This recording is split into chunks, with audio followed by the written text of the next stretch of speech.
Okay, we're back working on this 2013 Ford Escape. It's got the 1.6 liter turbo. We're going to be replacing the rear brake pads on here. The front ones are good. The rear ones are making rackets, so we'll see what kind of condition they're in here. I always prefer to use the ceramic. Just show you what these look like.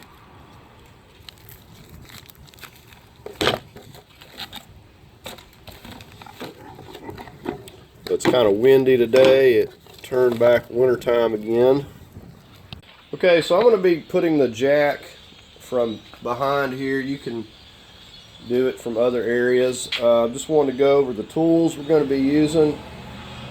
Number one, you want to have yourself one of these piston tools, and it's got various adapters, but the one that we're going to be using is just the this one right here that's made onto it. That's going to work for what we need. If you don't have any slide grease, this stuff here I like to use on everything. A little bit of this, not necessary. You're going to need yourself either a breaker bar with a cheater pipe or a really long ratchet, depending on how tight these lugs are. I've got just a another 3/8 ratchet and a little trim tool to get the spring, and I'm using a 3/4. It works the best on these capped lugs, and a 7mm you're going to need. A little bit of medium Loctite wouldn't hurt. Now, another thing I would say to get before you start this job is some lug nuts, and some of the forged ones. I'll leave a link to these. These things are always bad. Usually the caps on them are distorted. Can't hardly get a socket on it. Several of these on this vehicle have been over torqued and the threads are messed up, and I've replaced probably half of these lug nuts. So anyways, we're going to go ahead and get started here.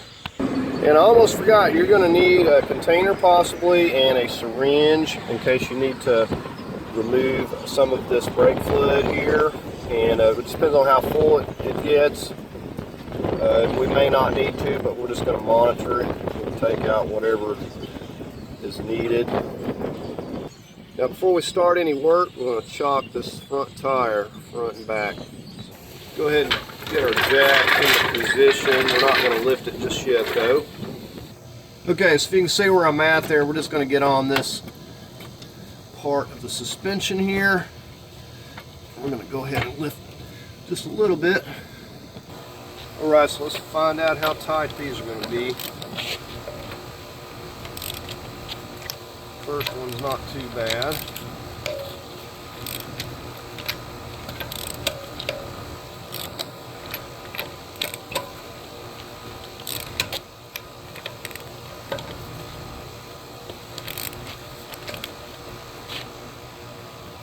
Right, so we're just going to go ahead and lift it till we just get the tire off the ground. We don't need to get it too high.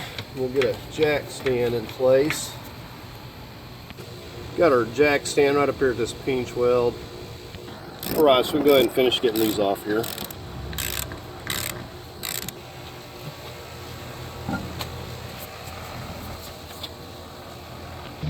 First thing I'm going to do is hit these with a little bit of this white lithium, just to make it easier slipping these off. Okay, next thing up this clip, you want to get your finger on it so it doesn't go to flying.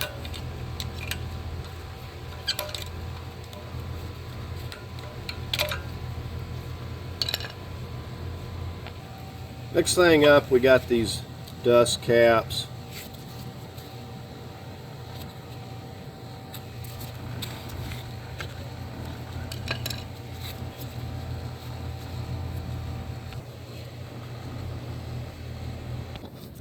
Okay, next thing up, we're going to come in here with our 7mm, get on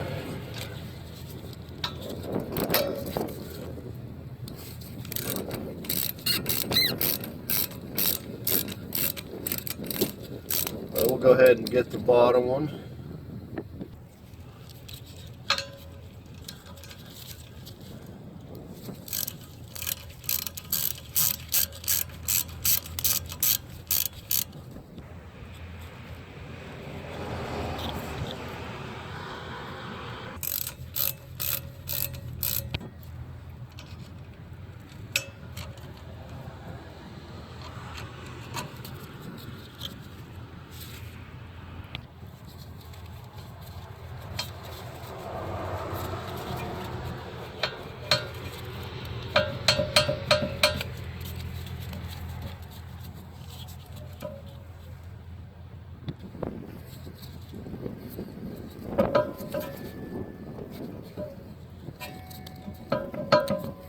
Sometimes they'll need a little persuasion to wiggle them off.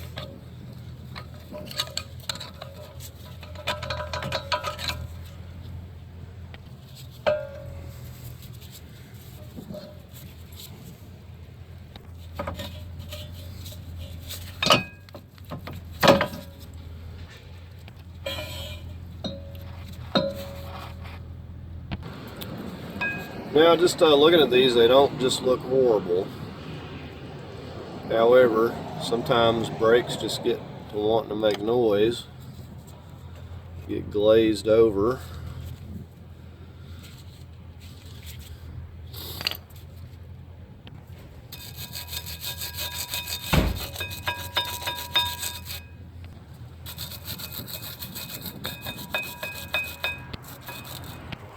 We want to take and clean this up as well.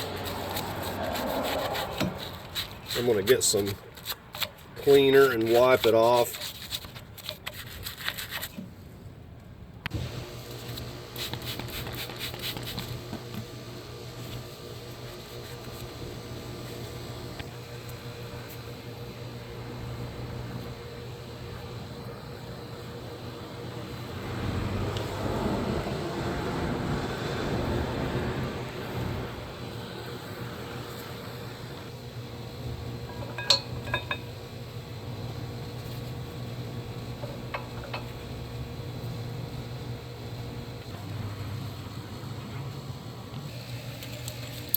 Alright, so we're going to get our tool, slip that.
We're just going to go all the way down until it stops.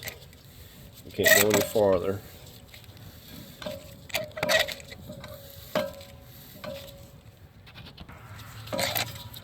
And I just went and monitored the reservoir, make sure it was fine. Right, that's as far as it will go right there. So once we've got it to that point, we're going to loosen this up. 7/8.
You start them by hand so you don't get them cross-threaded.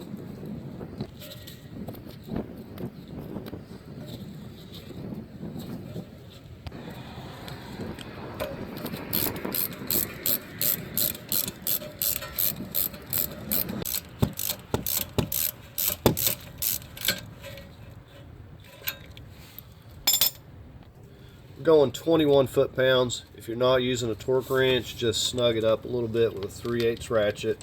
Just don't get carried away.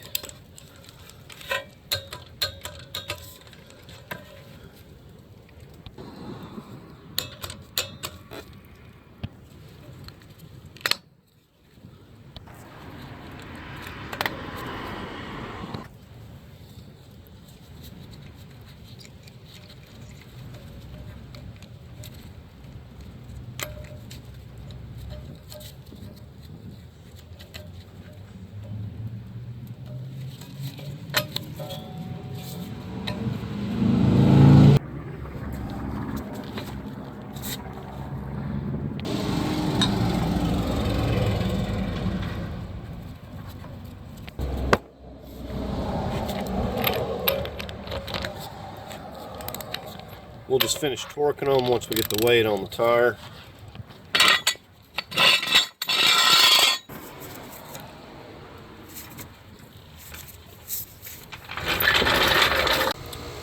Torque these to 100 foot-pounds.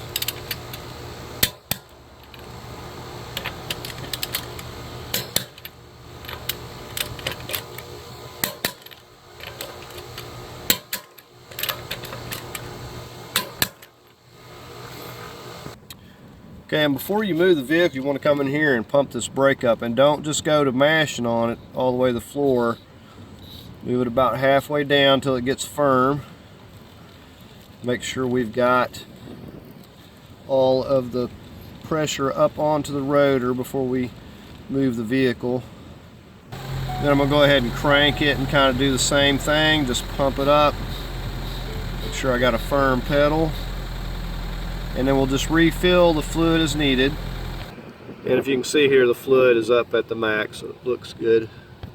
Okay, so we're going to take it for a drive and just see how it sounds now.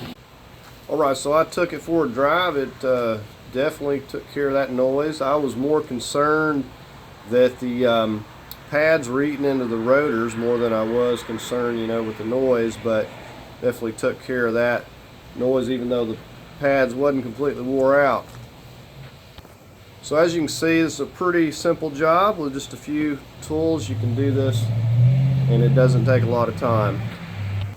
So that's going to do it for the video. As always, I invite you to subscribe to the channel and thank you for watching.